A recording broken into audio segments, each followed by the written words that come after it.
That's what I was checking. Hello, ladies and gentlemen, and welcome to the episode 11 review of Andor. I am the Banff Trasnail, and I'm joined by...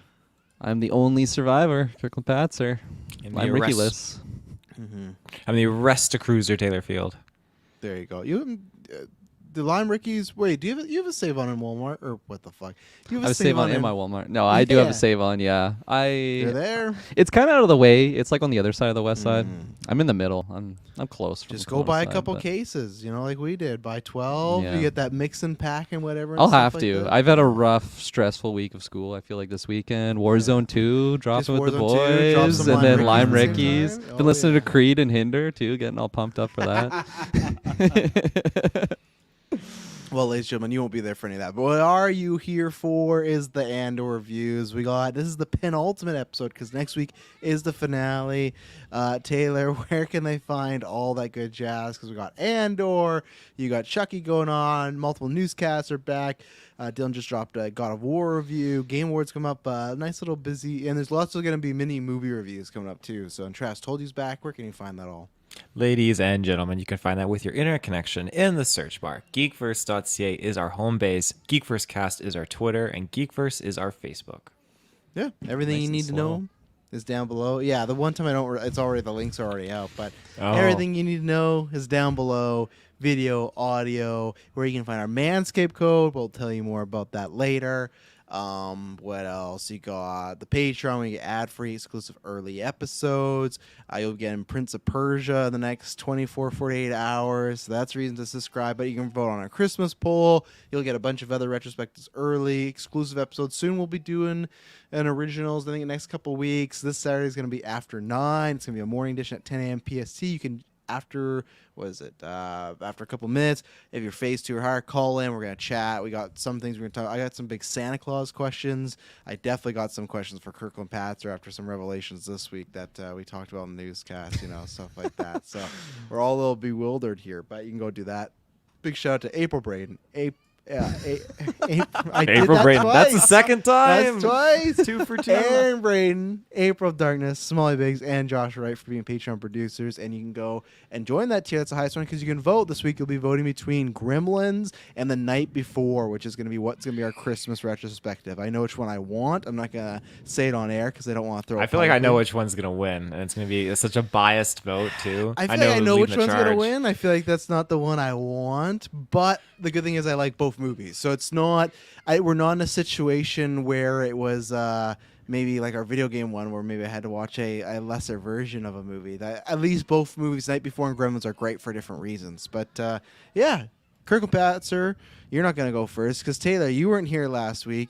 What were your thoughts on Andor? I guess a little last week, but then obviously more so this week, episode 11, the penultimate one.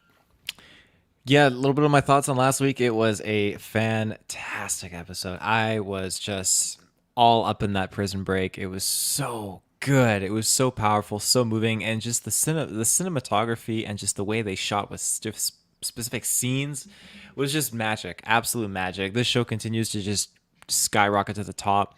I started earlier this week watching the whole season again with my dad. He got like a couple episodes in, and he's really enjoying it too. So it's just been such a great time. And I've memed about this, because I just find it really, really funny, because I totally sympathize when they're all breaking out. It was just such a crazy endurance of just tribulation getting out of there. And then Kino's just like, I can't swim. I'm like, fuck. I laughed my head off because I'd be in the same spot. I'd be fucked. You kept saying that, but I've seen you swim multiple times. If I were to jump from that high, I'd be fucked. No. I can't. Oh yeah, I can swim from point A to point B, but I can't swim up. I don't know how to do that properly. What do you mean I can't swim, and I still swim up. If you Taylor. jump off from that high of a ledge, you're gonna probably shoot down maybe like 5 to 10 feet below the surface. I can't get back up. I don't know how to float. You belly flop. You only go down like a meter. But you pencil dive. That's what takes you down to the creatures down there. You got to do a pencil dive, but it's kind of like when you hit the water, that's when you spread out because it stops your momentum. If you just stay, who's staying as a fucking pencil? I would. I'd fuck it up. I'd die. I wouldn't make it. But Kino just couldn't swim at all. He just couldn't swim at all. I guess I'd turn around and start making machines again. I'd be fucked. So I think I wasn't a part of the breakout. I wasn't part of the book. But yeah, this episode, however, was very, very cool to kind of see the escalation and the diffusing of last week, but the escalation of like the finale. It just kind of had a lot of low key moments, but like it wasn't slow. It was a slow burn in a very good way, but it wasn't slow in a damaging way. Like I felt like everything that they were setting up, like a little bit of all these characters, was just like, holy shit. Like I feel like every piece on the chessboard has been set with these characters, and we're kind of leading towards something really, really climactic here. And I feel like it was definitely a shorter episode out of all of them so far. Maybe not the shortest, but definitely shorter. Did you catch the runtime? I didn't even. I think it was like 40 to 50 minutes or something like that. Because like the other ones have been like shy of an hour, not an hour. I think last week's was 48.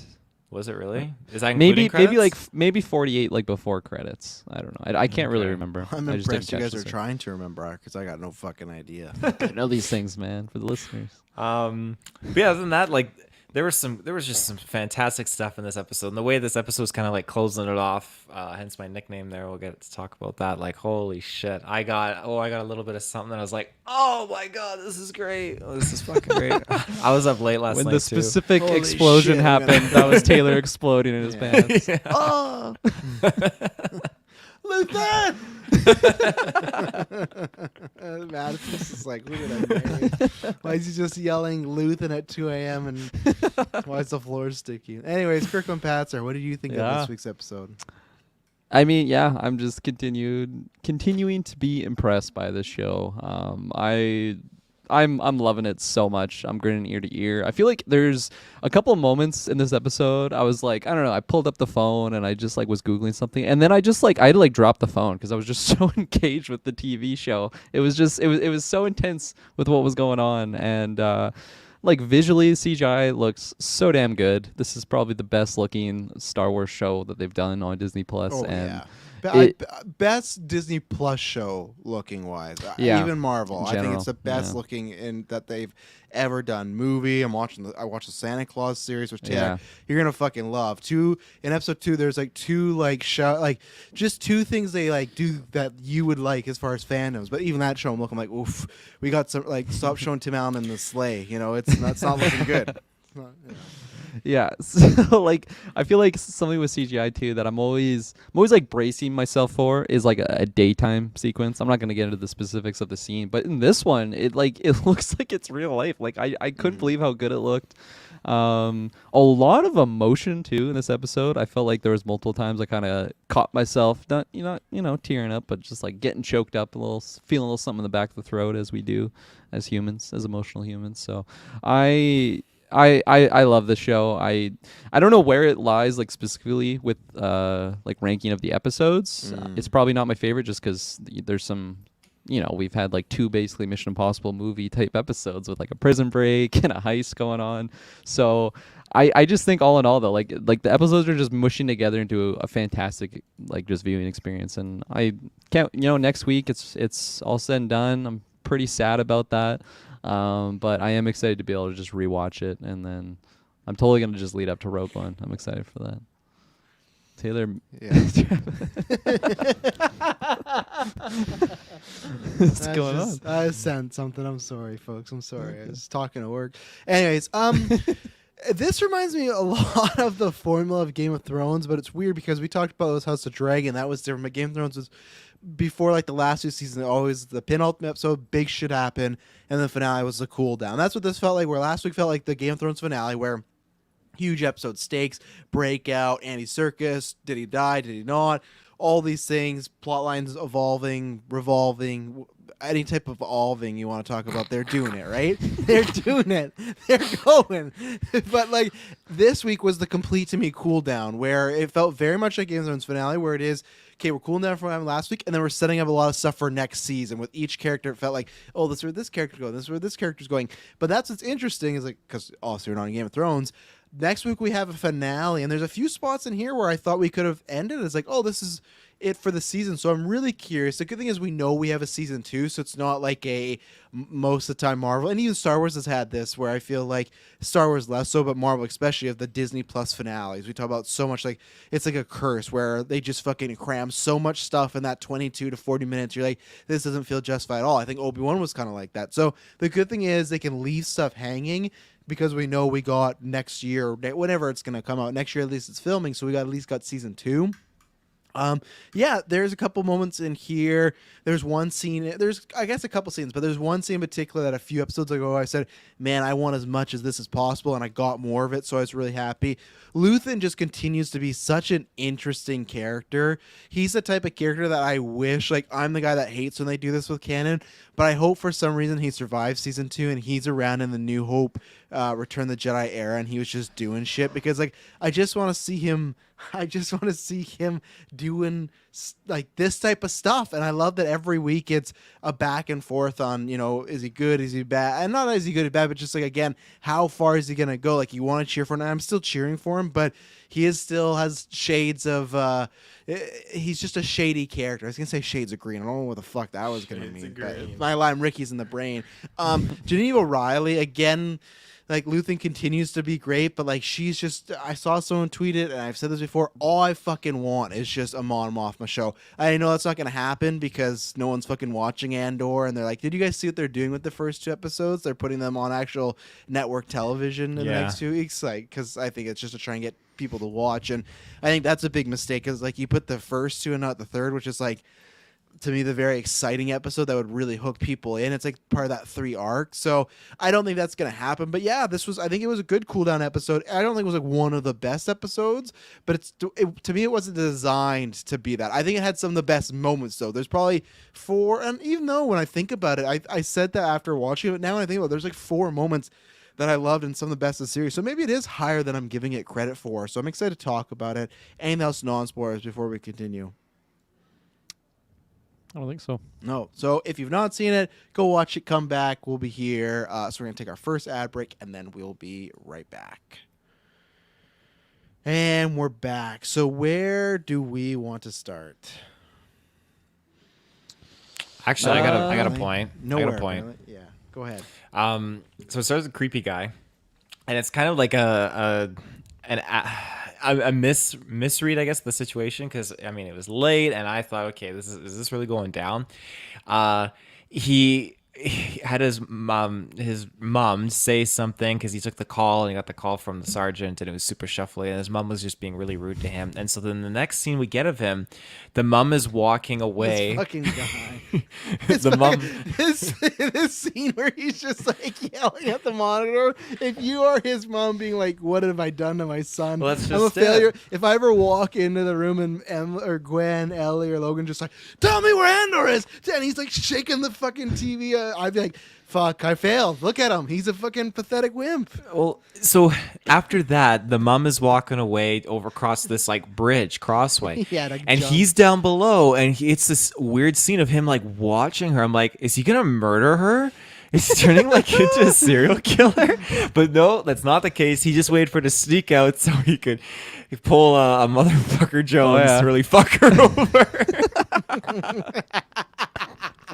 Slipped his hand Jones. Into her vault. She asleep. Yeah. I've removed her bedspread. I slipped my hands into her purse, and I really fucked her over. That's why they call me Motherfucker Jones.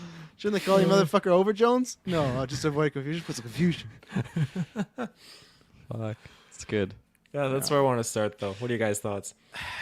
So it's interesting with this character. I am more interested in him now, at least. I'll say that from where I like where we were even 6 episodes ago, where I just felt like, man, he's gonna be such an anchor on the show. So I'm excited to watch it again in the future from the beginning and see. Okay, now that I know what I know, he's still such like a weird character that I have trouble connecting to him. Like, I don't know. It's just like, but I think that's the point. Like, he's supposed to be the off kilter. I'm just very excited to see what happens when he does get higher up, and I feel like he's gonna snap at to her. Just another thing too. I don't think I ever heard your opinion in the previous episode before last week's when he like approaches. Loved it. I fucking loved it. Yeah, Did when he you was being really? all sexual and everything like that.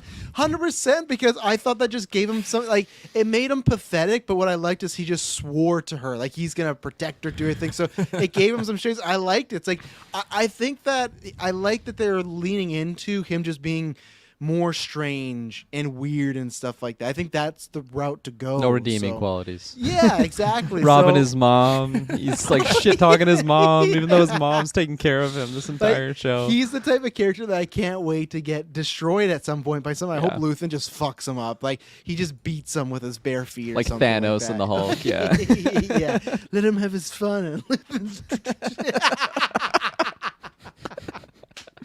Luthen just fucking him up.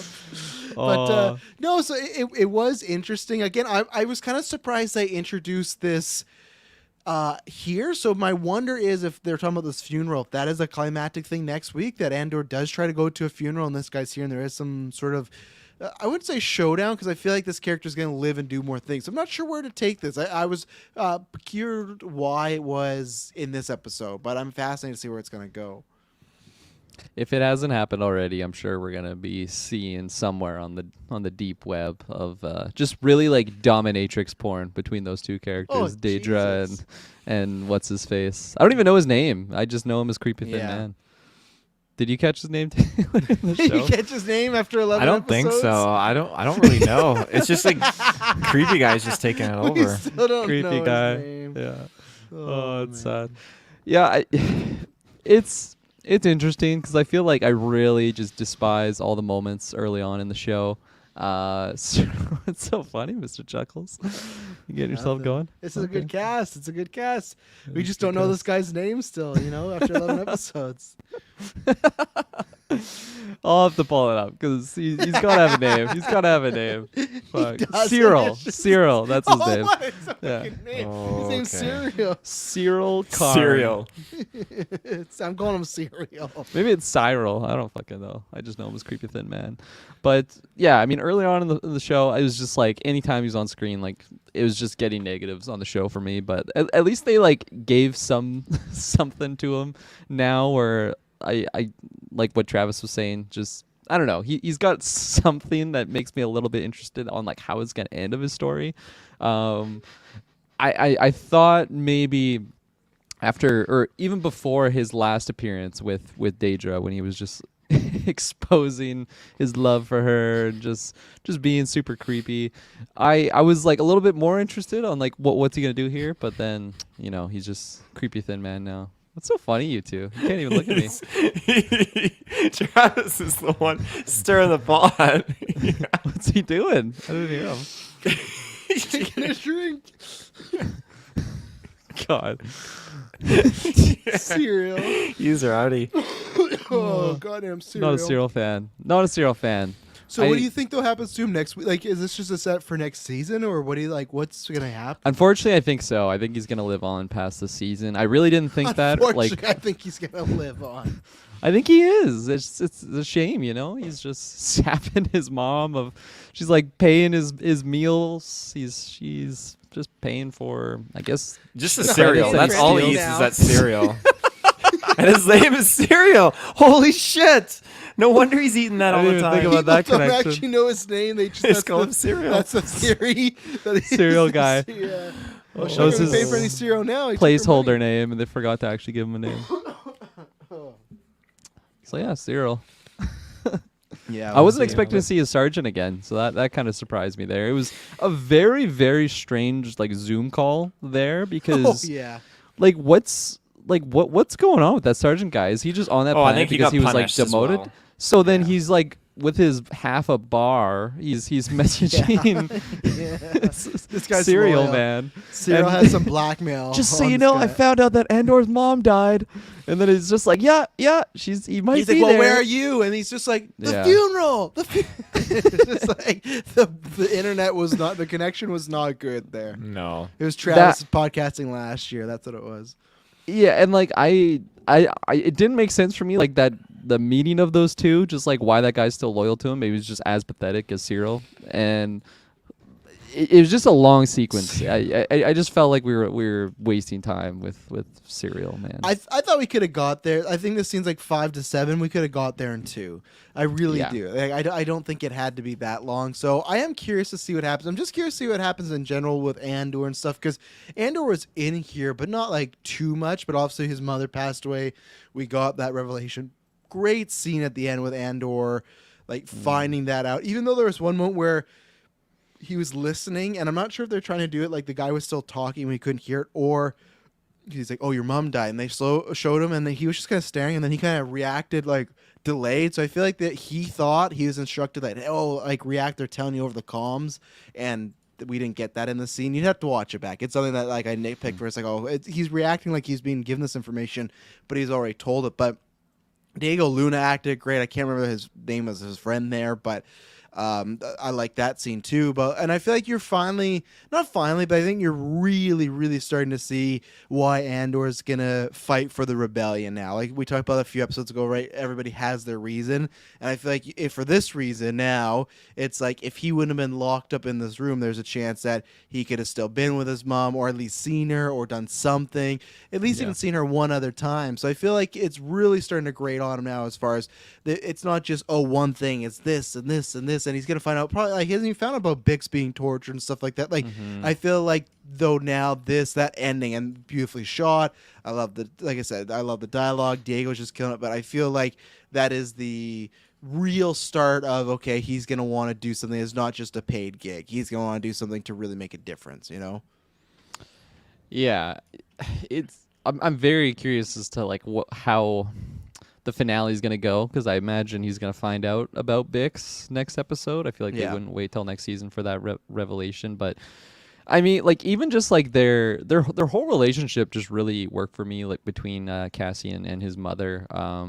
It's a little bit messy at times, but I feel like at the end of the day, it was very believable that they did love each other. They did care for each other like a lot, and I feel like their initial departure, like it had a lot of weight to it. And then it's like, oh, it's okay. Like, you're always going to be in my thoughts. But now that he just knows that she's just gone, and he just wasn't there. And it's not even like she's dying. Like, you know, like she's not, like, you're, like she's going to be gone before you see her. It's just like, no, she's dead. Like, she's a brick now. Few days old, or whatever it might be. Don't tell me anyone's died in my life, Kirklin. She's a brick. Your dad's gone. He's a brick. A literal brick. Yeah, he's been put in a house right now. God. Yeah, so it was just like a really big shock moment, and I think even just like Cassian's like message that he was given. I don't even know who that dude was on the phones, but basically just saying like, I don't need to talk to her or anything. Just let her know that I'm fine. She'd be really proud of me. Like, I'm doing good things here. Wasn't that the guy from the junkyard in those earlier episodes? Was it? Okay, yeah. I figured it was someone that we'd seen before, just because, I don't know, why else? Like, why would they just have a random guy having this connection to Andor? It would have made more sense if it was a character that I remembered. Unfortunately, I didn't remember him, but...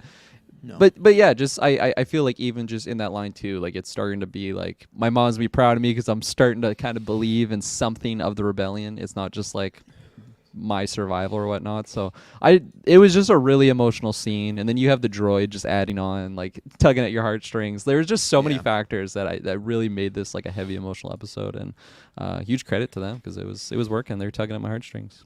Yeah, I really like the droid. And you talk about tugging at your heartstrings. Sorry, you talk about tugging at your heartstrings. You talk about tugging at your heartstrings. One thing you don't want to be tugging on is your pews, because you got to be cutting those at any chance you get. With Manscaped, head over to manscaped.com. No, yeah, these two like that one. Head over to Manscaped. Yeah, did I just transition Andor's dead mom into pew talk? Absolutely, because she'd want a lot of good things for her son. And if she were to know that he had Manscaped right after getting out of the cell block, she'd be pretty happy and stuff like that. Like Cyril, there's no way he's getting that. Like, look how pent up he is. You know why? Because he probably has a shitty razor, shitty men care, shitty body exfoliators, whatever it may be. That's why we want to head over to manscaped.com and use our podcast code GVPOD to get 20% off and free worldwide shipping. One, you don't want to have like Cyril, but two, not only do you want to use it for yourself, because we get it. You're inside a lot more. It's getting colder. It's colder. But just because you're getting colder doesn't mean your area below should not be bolder. You know, you want to be looking good. You're still going to be using that area. You might not be using the rest of your body when you're going out because you're just whatever. You're nice and uptight in a blanket. But when you're in that blanket and maybe with somebody, things are going to happen. But they don't. You want to be looking good out there. You don't want to look like the mess out there. So you want to head over and use that podcast code. It's true. Do you want to come out right. from a cold day and you're just rocking a big bush and they're like, man, it's shitty out there. It's shitty in there. What's going on? I don't want any of that happening and stuff like that. And plus, if you already have some stuff, if you've used podcast code before, they're doing lots like the body exfoliator. You got to get that. There's lots of little new things coming, but also great for Christmas gifts. If you're wondering what you can do, I got my dad that last year. I got my sister's ex that last year too. But he probably used it wrong and stuff like that. That's why I knew something was wrong with him. He should have bought it himself. That's how I knew already. But that's why start spreading the love, spreading the joy, get Manscaped and use it as a gift. Isn't that right, Kirklin Batzer? Absolutely, yes. I feel I'm a student right now. I've been under a lot of stress. You know what comes with stress is stress sweat. And if you got extra like pubes and hair, hey, I'm sure a lot of students have that too. Fortunately, I have no time to shave. I got to study. Exactly. Well, I do have time to take the Lawnmower 4.0, give a quick trim. So when I'm stressed out on doing an exam, I'm not sweating crazy, especially in the nether regions, because I'm not just packed on with hair. It's all shaved off, feeling good. And another thing that students love, because they're nice and broke like me, discounts. Yeah, exactly. Go use the promo code GVPOD, get yourself 20% off, worldwide shipping, internationally, free shipping. Like Travis said, it's also a great stocking stuffer or whatnot, and so many different fantastic products on there. Exfoliating scrub. Yes. Man, I love it. Before, you think that you could just like rub on some soap, get into the crevices with your fingertips. No, you need those little bristles to actually clean and scrub. If you're cleaning a dish, just touch it with your fingers. You got to get in there with the scrubby sometimes, and got to get the exfoliating bar. So yeah, go check out Manscaped, all that good stuff. Taylor Field, you taking care of your stocking? My stocking. I am always taking care of myself. Again, the boxers, I will just back up every second of every day because these things are so soft, they're so smooth, and just when you just have something caressing your balls and they're just such a soft fabric. Oh my God. What? Nothing. Oh, yeah, it's just absolutely luxurious. And at some point, I'm going to get around to trying those Boxers 2.0, but I'm still on the Boxers 1.0 train right now. And again, those creams, I've gotten better because I was running into this issue where it's cold now. So when you wake up in the morning, extremities are freezing and you touch yourself. It's like, oh my God, Mr. Freeze, and it's cold and all that. So you got to warm up the hands. So make sure you rinse your hands in the warm water and then touch the lotions. Yeah. Not in that, the application. Application of the lotions. Mr. Freeze is like, good thing there's no pubes down here. Do you think Mr. Freeze has a story about shaving? I think he's set. Nothing can grow. No, and he's a scientist, so he would have looked in Best Shavers and would be like, Manscaped, that's one. Look at this light. Everyone chill. We have the Manscaped 2.0, 4.0 lawnmower and stuff like that. So, yeah, head over. So, next time you're getting busy, next time someone's going to ask, why do you come? You'll be all prepared with your Manscaped tool. So, head over. Do that right now, manscaped.com. GVPOD, get 20% off and free worldwide shipping. And let's take our second ad break, and then we'll be right back. And we're back. Oof, we got a giggly one tonight. Having lots of fun. Absolutely. Dylan's walking into a storm coming Prince of Persia recording, stuff like that. That's kind of what happened there. Let's talk about Luth, and that's who my name is. If you don't know what, Ted, do you know what a Banff is? A Banff? Yeah.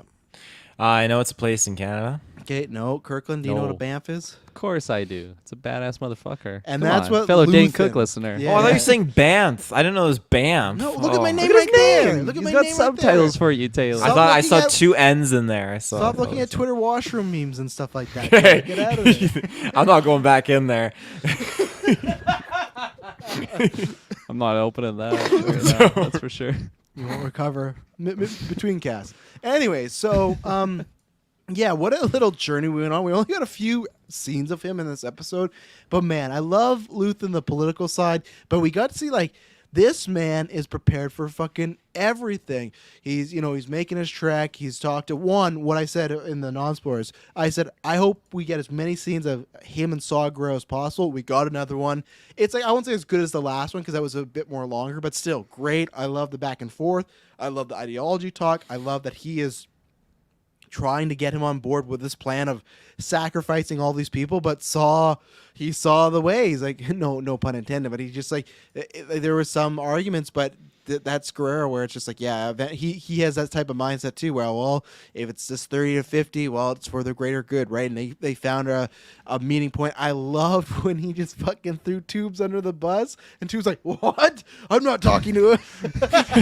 Nonsense. Yeah, dude just started to freak the fuck out, and then he got his gun taken. Like, Tube just made it look like such a bitch in this episode, but I loved it. So I loved all the mind games, and man, when he goes up there, the Empire. What is that ship? That wasn't a Star Destroyer, right? That was an arrestor cruiser, hence my nickname. There you go. So arrestor cruiser, so whatever that means. They are just questioning him, and already he has that planned out. It's like he has the fake ID, the credentials, everything going to go. But just in case, they tractor beam him, and it's this super intense scene where, like, what's going to happen? He's lying about his engines rewiring and being overheated and stuff like that. And they almost got him. They're turning up, and then he starts to send like these shards or whatever out at the tractor beam, gets away, and when TIE Fighter's after him, no, he's fucking lightsabers on the side of it. It's like Darth Maul.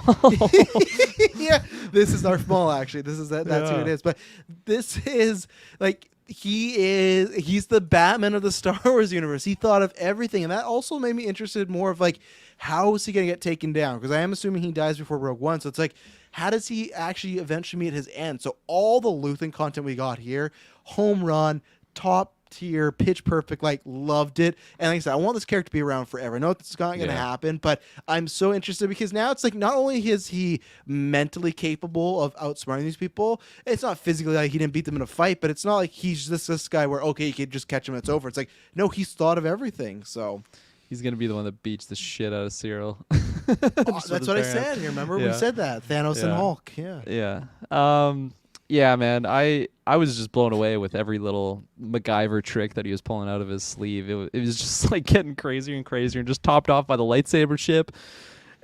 I was like shocked. Shay was like half watching it, and even her, she was like, "What the heck?" Like that was insane. Mr. Freeze. I feel like that's pretty OP. I don't understand why they haven't utilized that more throughout Star Wars. It's the one-off like Iron Man 2. Okay, yeah. Oh, yeah. Can only use it once. Only once in the whole galaxy. But I mean, yeah, like I didn't know how he was gonna get out of that situation. So just the fact that he had like the rockets to just like shoot behind him and just get the explosion going off to kill their main satellite.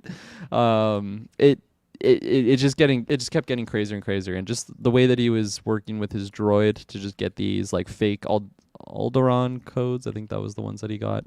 And he's just so resourceful, and he's calm, cool, and collected when he's having to just talk to whoever, whether it's Lonnie from last week, I think that was his name, or Saw, and just really, he's going in there alone, and like there's no, like, he's basically going to like a lion's den. Like he's just going in there with no backup, and he still is able to just have like stay calm and collected to just get out there and like on top. Like he got out there with what he wanted to happen, Saw not to go support Krieger, I think that was his name. So I'm loving Luthen. He's so smart. Like Travis said, I feel like I'm having a little bit of difficulty seeing like how his tale is gonna come to a close, because I don't think he is gonna make it past at least the length of this show. I feel like it might be like someone's getting caught and then he takes the fall, but because he is so smart, I feel like he would take it because he knows it's like this. Whoever he's helping out is too important, whether that's Mon or whoever it might be. I don't know, but I feel like it would be something like that, like an honorable sacrifice. Yeah. But he's a cool guy. What about you, Taylor? Yeah, he's gone from being a character that I've been trying to understand, like, okay, does he care about like keeping these men alive, and then that transition to no, like he doesn't. When the fallout of I don't. The fallout of the heist just kind of like comes to fruition, and we learn, okay, like he doesn't give a shit about this. I won't say that. I don't think it's that. I don't know if he won't give a shit. I just think he doesn't want to lose them, but if he has to, then Fuck. That's a better way of saying it. Yeah, like it does Like the weigh on Darth him. Vader. One life to save a million. It does weigh on him when he does send these people to die. That's the kicker. Yeah. And I guess when it's for me, it was hard to kind of like figure that out. Like, okay, is it the girl that like his servant lady, like secretary, that's kind of like in on She's a this? servant. Well, she acts like the role as a servant, right? It's cortisone. Yeah. Get back in your cage. I didn't call for you. Initially, I thought like because they didn't show Luthen really around at the time when they were like, "Oh, we're gonna kill Andor." They just showed her kind of making this request. So I thought, oh, okay, is this her doing? It doesn't seem to be it's Luthen's choice, but no, it seems okay. Clearly, it is his call. But now we're at a point where he's sending people off to die, dealing with Saw Gerrera, talking, just making it look real, and just so they can keep their mole inside the ISB or just with the government. Yeah. So it's just there's just so much going on that he's well informed with, and I'm just excited to see where that's gonna go. Travis is so You're not rowdy. fooling any of us. No, He he's looks not. at his posters. What is he Let me just take a doing? casual sip. Jesus. I always sip looking away from the camera. God I loved damn. it too. How Just like looking at my movie palette right here, looking good. Yeah. I loved how just ready to go Saw was. Like when Luthen shows up, he's like, "We're doing the plan. It's got to be my terms. We're doing it." Yeah. He's like, and he's just like rallying his whole troops. Everyone's getting ready to go. And Yeah, just- that was a rowdy crew there. And Two he's tubes. he's like, you have no way out. Like he's saying, I'm gonna kill you right here, pretty much. Like if this plan, like Saul was saying, you got to do it my way, or I'm gonna kill you. But then like he at least convinced Saw to turn around and go, okay, we'll do it your way. But he was just saying that we're gonna execute you here, pretty much, or not let him leave. I guess make him a servant. Yeah, make him a Sir Cortizon, yeah. When a little fun fact, when that Arrestor cruiser came into play, that was actually one of the initial destroyers pitched to George Lucas back for A New Hope back in 1977. Like no shit. So I'm glad they didn't go that route. Just I the am giant too. satellite things are a little bit distracting. And like I get like it makes sense if it's an Arrestor cruiser, but like how come other ships like don't need the giant satellites? Is it because this one's just really strong tractor beam? This thing can basically push like ships out of traffic lanes, and it can pull on bigger ships like cruisers and stuff like that. So it's very capable. In comparison to Star Destroyer, like I'm sure there's a reason why this thing wasn't mainlined after this. It's like, Fucking look, Luthen. Yeah, exactly. Send some rocks at it and it's over. I laughed so hard when Rocks. it goes to like the Imperial officer that was just like manning this whole plan. And then like they're like, "Okay, we got the code. Should we let him go?" It's like, "No, like continue with the boarding. This is good practice." And then he fucking destroyed his ships. Now he's like, "Why didn't I let this guy go?" And then like one guy behind him on the computer, he's like, "We're losing traction on the force field." He's like, "I see that. I see it." Like no shit, it just like exploded in front of him, no matter what. This whole scene, this is what really got me giddy at like 1 a.m. because it was just more space battles, but it was so awesome. God They launched damn, some TIE like, fighters. they launched a TIE Oh, fighter. Was that a TIE bomber too? Is that what that was? It looked like it was a TIE bomber, but I'd have to do more research because it also looked like that special fighter class that was in Solo when they launched that squadron into during the Kessel Run. No, this fucking guy into the Maw. There were the 3 TIE fighters and then that TIE Advanced, which looked like a bomber, but I think it was just an advanced fighter of some kind. Which one does Vader fly in? He flies New a Hope? TIE Advanced. Oh, okay. You got TIE Advanced, you got TIE Phantoms, TIE Interceptors, TIE Fighters, you got TIE Defenders. TIE which is my fighter is favorite. my favorite. Do you know what the TIE classic. stands for? Not Thailand. So Thailand. you've told me this before. I 5 I points. don't. Do you I know don't. Kirk? Fuck, Travis. Whoa, Who's I here? don't answer it now. You just call me Kirkland and Dylan. No, you're not. You no fucking idea. It is a twin ion engine fighter. Oh yes, you told me this. I swear this year, probably the Andor Last reviews, You night. told me this. Yeah. Say you left one off that list of the ties, a very important one. What's the name of Kylo's ship? Kylo, isn't that a TIE Striker? I don't really focus on those new TIEs. What do you know what it should. is? It's a tie silencer. You TIE Silencer, right? That's some Call of Duty terminology there. Yeah. Who the fuck's naming these ships in the new era of Star Wars? over Taylor's here? not a fucking Star Wars fan. Let's boot him on out of here. He's not, The stuff TIE like noob tube. That's the next one. that. Yeah. anything else on Luthen?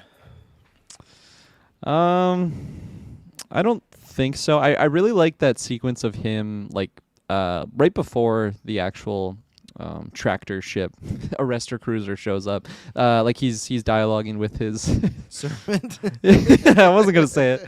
But yeah, his assistant, his buddy back home, and I like how they're just speaking in code. It's it's a fun like. Again, like this whole cloak and dagger thing that they're doing in Coruscant, like the people that are in on it, they have these ways to like stay afloat and like not be caught. And Mon does it, and I love just seeing it. And like they were having a full on conversation, but like what they were saying was different than what they were actually meaning.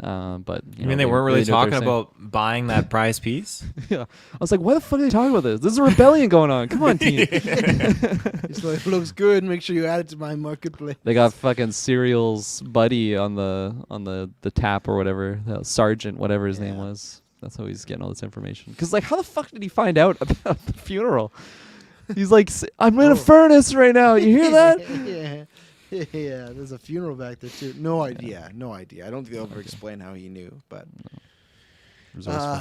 yeah. And then I think the other biggest one was Taylor used the thumbnail. It's good. So we had she wasn't in many. I think this was her only scene, right? Mon Mothma was just this one scene with her cousin Val, and she's kind of giving her the skinny. She's giving her the whole rundown of, hey, I'm 4,000 credits deep.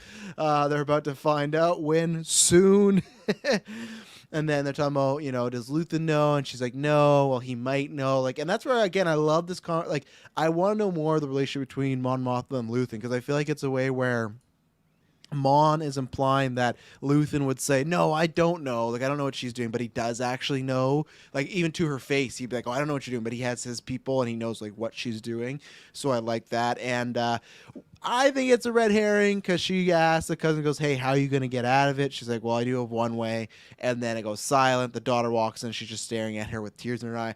I think it's a red herring. I think even with her saying that's the one way, I don't think it's going to go down that route. I think something else will happen. But again, fantastic acting here from Genevieve Riley. Not even just like, oh, because she just fucking cried. Not that. Just like the whole scene, the presence. I love this character. For Mon Mothma, who I didn't really care that much about from the original, like, okay, she's a commander, cool, to now. I don't know if she's in my top 10, but when I think of Mon Mothma, I'm going to think of this show and these moments and outstanding. But again, I do think this is a red herring. I don't think she's going to be betrothing the daughter out. That's my prediction. So, what was that like whole club that she was a part of that they kept talking about? I didn't fully catch on to what that was. Is it just like indoctrinating into like the Imperial ideals, or is that like her homeland ideals? I don't know. Like Val was just like really pissed off. I took it as Imperial because of how pissed off Val was. Mm-hmm.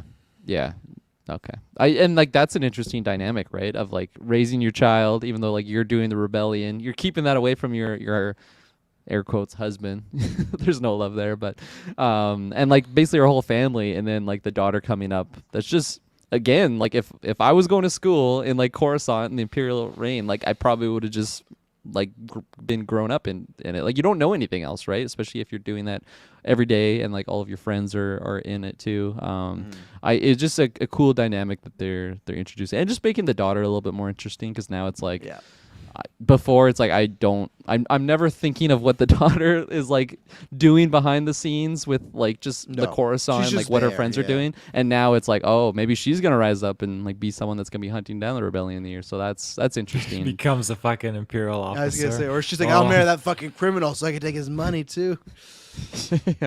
Cyril's new obsession. It just becomes like, picture like you, but like with Cyril now. The whole show, he's just like cyber stalking them and things like that. God. Oh man. But yeah, with Mon, I'm like shocked with how coming to the show I did not give two fucks about this character, and now it's one of the most interesting things about this show is just what's going on with her, and I really feel the stakes and like the pressure.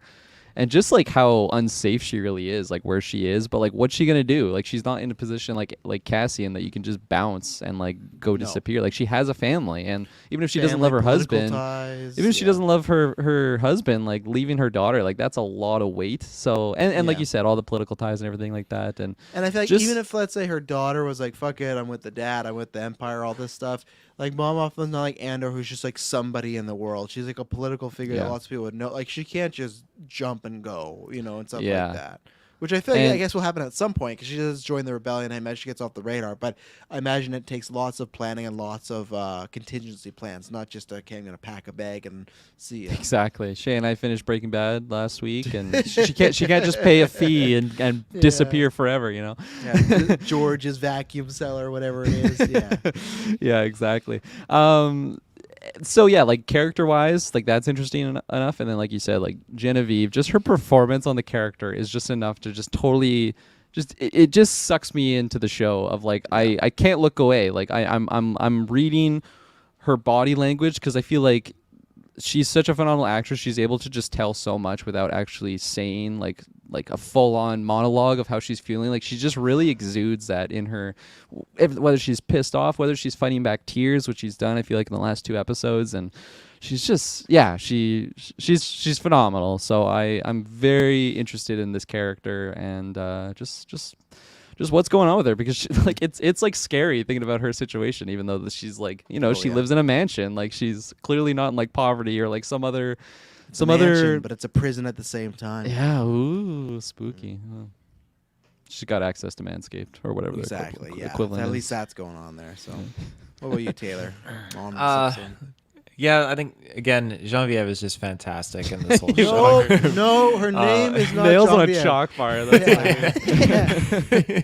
Now I could say it, and now when you say that, I'm screwed up. Okay, Genevieve, but like now when you say, it, I'm like, fuck, I don't know how you say it. Jennifer Yeah. Connelly to Yeah. whatever you said. Kennelly? Yeah, Jennifer Kennelly, that's Connelly it. and What's the other Vincent guy? D'Onofrio. Vincent D'Onofrio. Fuck yeah. Let's go. No, let's not go. Mon Mothma is just proven to be such a fantastic character. Just, I don't mean also just the fact that she's just doing amazing things with the rebellion, but just the struggle that we're seeing with her character at this point. And just that moment in this episode when she's just telling Val just very calmly the corner she's been locked into and just how everything is kind of closing in on her and the price she has to pay to get out of this. And she's just in total like, I don't even know what you would call that type of stress or just that kind of anxiety, but it's the breaking point. And you see she's not like bawling or crying, but she has like the tears just forming in her eyes, and it's just this redness forming up on her face. Like she's just so in over her head with what she's doing. And this is the first time we really get to actually understand how much support she's put towards the rebellion at this point, where it's like hundreds and hundreds of thousands of credits. Now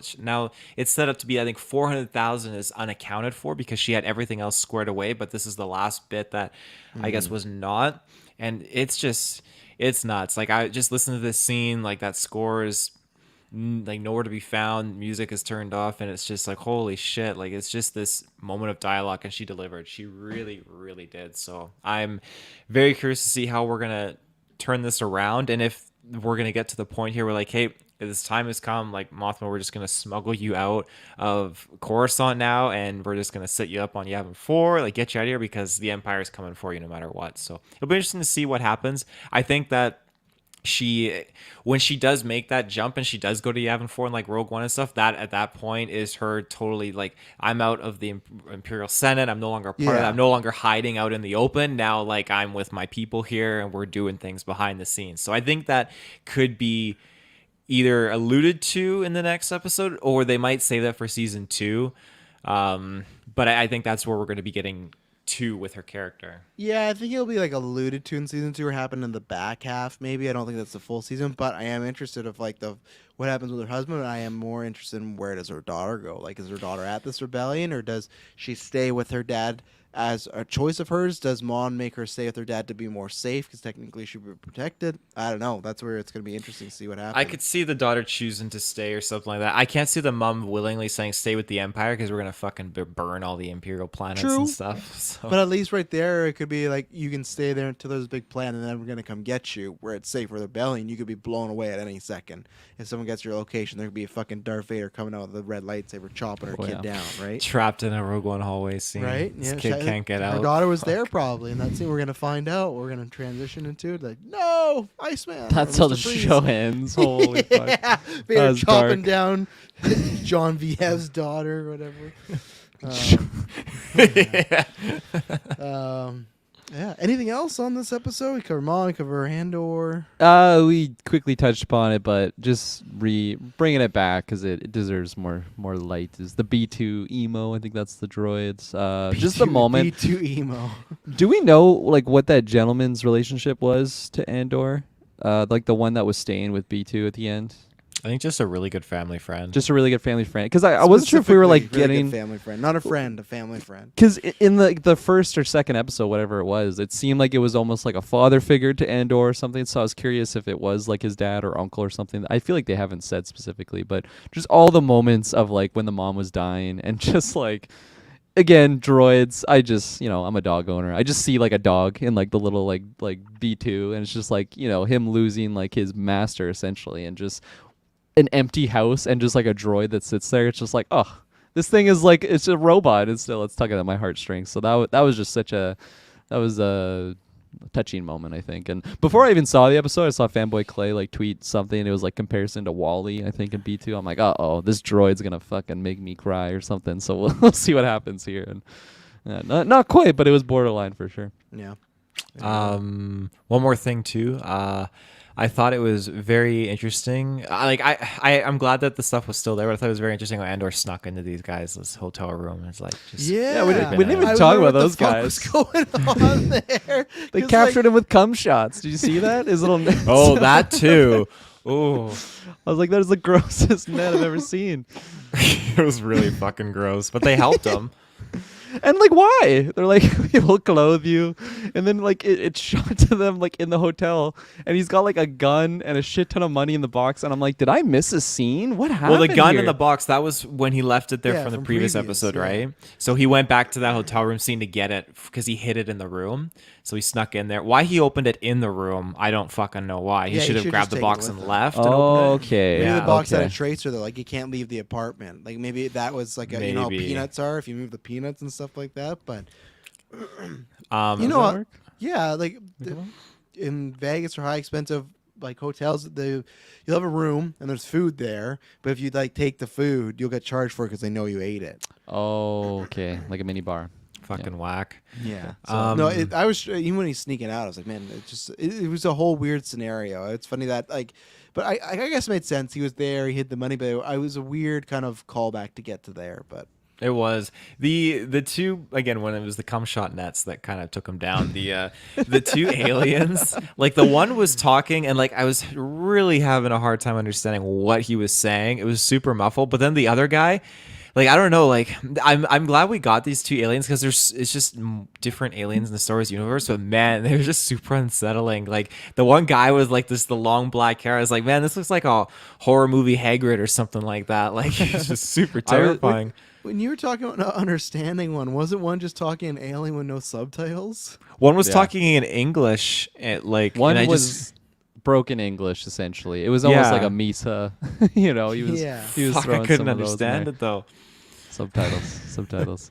One of them didn't speak any English for sure. It just says that whatever the race was, it's like that was the Hagrid guy, yeah. With the machete arm. That guy, holy fuck, he was intimidating. I was getting like serious Fifth Element vibes from these two aliens, and I feel like, like we have our practical effects on like aliens that we've seen before. Maybe we've seen this like race of aliens before. It's new to me, but I just like getting this like prosthetic outfit on like something that they would do in like the 80s or something. It's just I don't know, it's very fitting to the Star Wars, and I really like that sequence. It was fun, although I was a little confused why they just straight up helped them. There's just like Empire bad, okay, that's easy enough I guess, but that's all I gotta say. I will mention too, in that scene we also get to see the quad jumper, which is a good note to Force Awakens. The quad jumper gets blown up as Rey and Finn are running to it, and they choose to the piece of junk of the Falcon instead.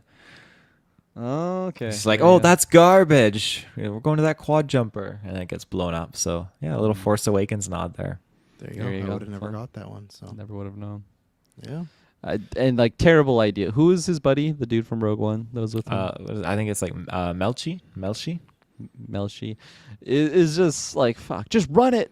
I got a good feeling this will work. And then they Yeah, just got gone. fucking splooged upon and caught. And I would just be so pissed if I was Andor. Like, are you fucking kidding me, man? I told you this would happen. And he's like, I got a good feeling about this one. It's the guy you don't trust in a poker room or something like that. Yeah. Never after that moment, he's never trusted him again. I was a little bit like, okay, a little easy that like these are the only two that like made it out. Like, what happened to like the hundreds that were just I swimming was with them? surprised. Like, Surprised we didn't see any. Did they of go down them. a waterfall and they lose everybody? Like, it was a They all weird pencil dived. It was a weird way of those like, two. yeah, you think anyone else made it? I guess like even if they showed us or insinuated that someone cut them off and started taking them or kidnapping or shooting them or something, it was just weird. You think anyone made it? It's like, yeah, I saw like 50 dudes jump out. Like, I don't think we were alone, but There were so many in the water, and it's not like they were the first. So like they would have came out of the water with some other ones, and I don't know. I feel like I would have just liked it more if like they all had a couldn't quick swim. shot.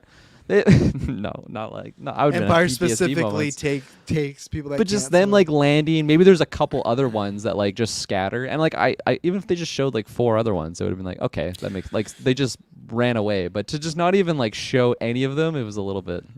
It would have been nice to see some more. I agree. I do think that the ones at the forefront would have definitely had the highest chance of getting away. But everyone that was kind of like at the back and still like jumping off, they would have been caught right away. Because when you see them in the last week's episode, like Andor and Melshi running off, you can see there's a lot of patrol ships out there. So like they were is on there? that. Yeah, they were on it pretty quick. Yeah. Yeah. Be dangerous though going first because you just get buddy cannonballing on top of you. Probably there's probably a lot of broken necks in that water. God. Oh, it's this pencil dive, motherfucker. Cannonball. Landing like Iron Man, just or like Black Panther, and like just all these pencils falling out at you. Like, fuck, man. Stop Travis, pencil like diving. you're saying or I think you said it last week. We had no mention at all of Kino's fate. Taylor, do you think we're gonna have any confirmation on if he survived or not? He Or are didn't we just die never on gonna- screen. He's alive. He's definitely alive. That was a tweet. The way he said he didn't die on screen. So insinuating he died, Kirkland, but he didn't he's die on alive. Yeah.